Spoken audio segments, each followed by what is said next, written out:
Welcome back to American Judge TV. Whoa, right out of the gate, Judge Raquel West lays out the stakes. Leonard Gillery is facing a motion to revoke his 7-year deferred probation. Think about that. Probation is supposed to be a second chance, but if the alleged aggravated assault sticks, that second chance could vanish overnight. Notice how she's meticulous, making sure the charges and procedural details are crystal clear. This is the kind of judicial precision that keeps a courtroom drama both tense and grounded in reality. Good morning. Are you Leonard Gillery? And Mr. Gillery, in cause number 22-40982, on probation for unlawful possession of a firearm by a felon, that probation started last June of 2024. It was a 7-year deferred probation. A motion to revoke that unadjudicated probation has been filed. Looks like the primary two allegations are one, that you have allegedly committed the offense of aggravated assault with a deadly weapon, June 19th of 2025, and also evading arrest or detention with a vehicle on that same date. The evading, has it not been filed or indicted? Okay. Was it with a vehicle? It was with a vehicle. That's at least what the administrative hearing says, but I haven't seen anything about the evading. I think it was only my recollection was that it was evading on foot. I'm happy to explore it. That's okay. Let me look at this as well. And so I'm going to take judicial notice of the court's file in each case. The new alleged offense of aggravated assault has been indicted in cause number 25 DCCR 0902. There's a $200,000 bond set in that case, and there's no bond in the motion to adjudicate. Mr. Lewis has filed motions in each of those cases asking, one, that I set a bond in the motion and that I reduce that bond. And the new allegation, I'm printing out real quick the PC. I'm going to take judicial notice of that. Give me just a second to review it as well. Mr. Coleman has filed a response reply to those motions to reduce, and I have reviewed that as well. Give me just a second.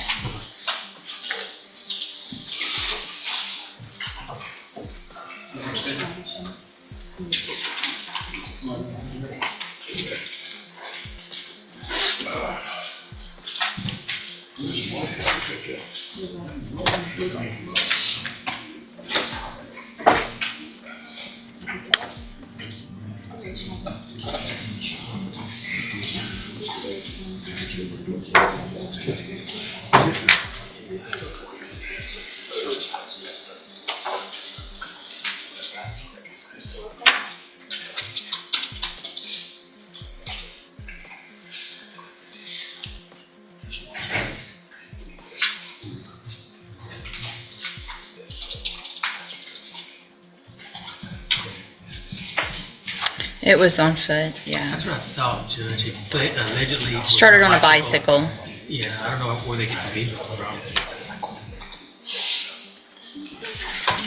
Yeah, they wrote it wrong on the PC even. That's where it came from. All right, Mr. Lewis, do you wish to call your client? No, ma'am. Judge, this is just argument. Okay, go ahead. Judge, as far as with these motions, the motion to set bond, motion to adjudicate, of course, majority of this does deal with this new allegation. As far as the other conditions of probation Mr. Gillery had, it seems that he was doing well with that. He technically was not working at the time of the offense. He had basically a reduced workload. It was a layoff, but they have been called back to come back to work. He's trying to be able to bond out so he can get back to work, possibly even hire his own attorney, or at least be able to take care of his bills and things like that while we go through this process of taking care of this case.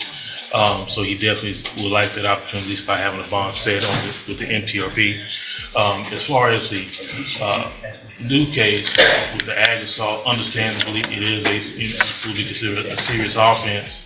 We are asking for a reduction there, maybe in incorporating some bond conditions that may secure any of the court's concerns with any public or private safety for the complainant witness or the general public while we're dealing with this, which could include, of course, GPS monitoring with with a curfew would allow him to be able to go work and be back home to at least be able to take care of these things. With his job, he would be able to afford the monitoring and GPS monitor. He does have some support, family support. His wife is here today and has been here each time before she would come to court. And so that's what we ask for, Judge. Just, if they can get a bond that is a little more reasonable than $200,000. A bond that high, a lot of bonds from the courts, it's hard. A lot of them won't even touch that amount. So what is the status of the burglary of a vehicle in Hardin County from June 8th of this year? That's an allegation in the motion as well. As far as I know, it hasn't been accepted or been going to court on that. My understanding. So the main issues that we were dealing with, of course, is what was here. Well, that's obviously, that one is also important to me because that would be another felony allegation while he's on this probation. Let me see if the administrative hearing has any information on that. Yeah.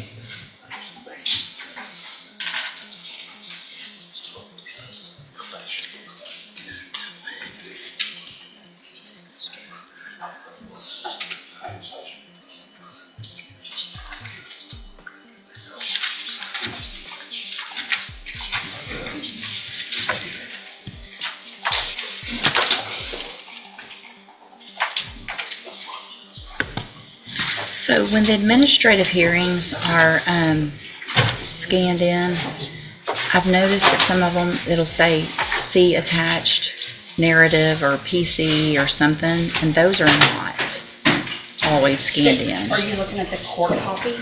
It'll say court copy.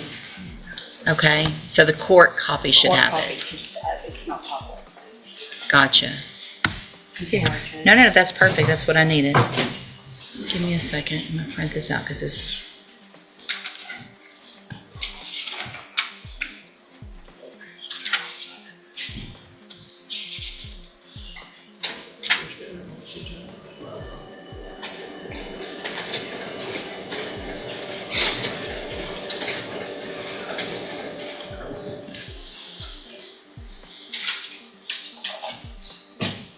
Mine. Oh, I'm sorry.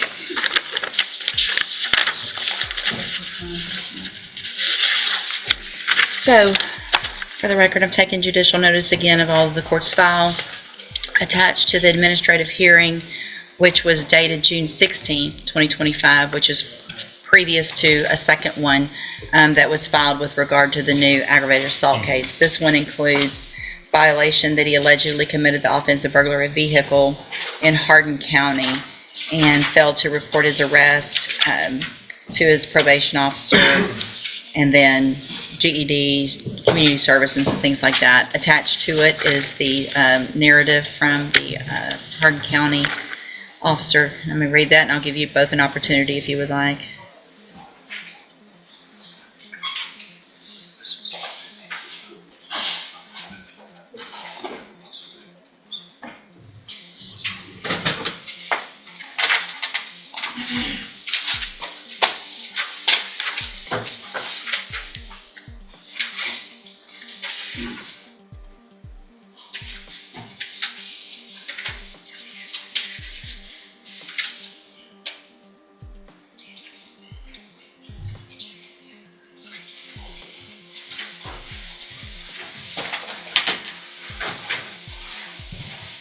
So this is allegedly a neighbor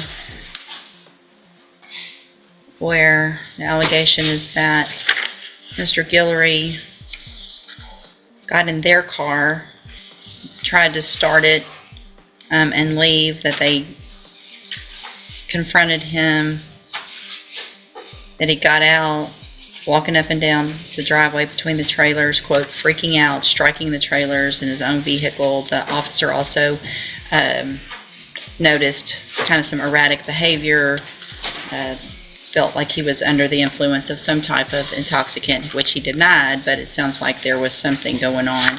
And Judge, if I may, speaking with him, he said this was an episode where he was under some type of psychosis. dealing with mental health and checked himself in for treatment shortly after. All right, so obviously I need that information because I don't feel like if that's going on that it would be in the best interest of our community to have a bond at this time. If there's something going on, then potentially we need to have some type of evaluation done ourselves to find out what that is and get that information to me. Based on all of the allegations in the motion as alleged, the burglary of a vehicle, the new aggravated assault with a deadly weapon, and the fact that he's already on probation for unlawful possession of a firearm by a felon, which means he's already a felon in that burglary of a habitation case, I believe. That was a conviction. I'm going to find, based on all of that information, under 17.15, as well as the Constitution, that I can deny bond in the appropriate circumstances. And at this time, in cause number 22-40982, I am going to deny setting a bond in that case, and I'm going to deny the request to reduce the bond in cause number 25 DCCR 0902. And if you will get any information gathered together with regard to any mental issues, obviously that could go into play once we get to whatever point we do on what I'm going to do with the probation in the new case, and potentially for Mr. Coleman as well. If you feel like there's an issue with competency, let me know. It doesn't sound like that's the issue, but if so, just let me know and we'll get someone out there to see him as quickly as possible. No problem. All right, you can go back with the bailiff. Judge West has spoken. No bond, no shortcuts. But the story isn't over. With mental health questions and ongoing investigations, every decision could ripple through Leonard Gillery's life. So, what would you do in this courtroom if you were the judge? Justice, safety, or second chances, where do you draw the line?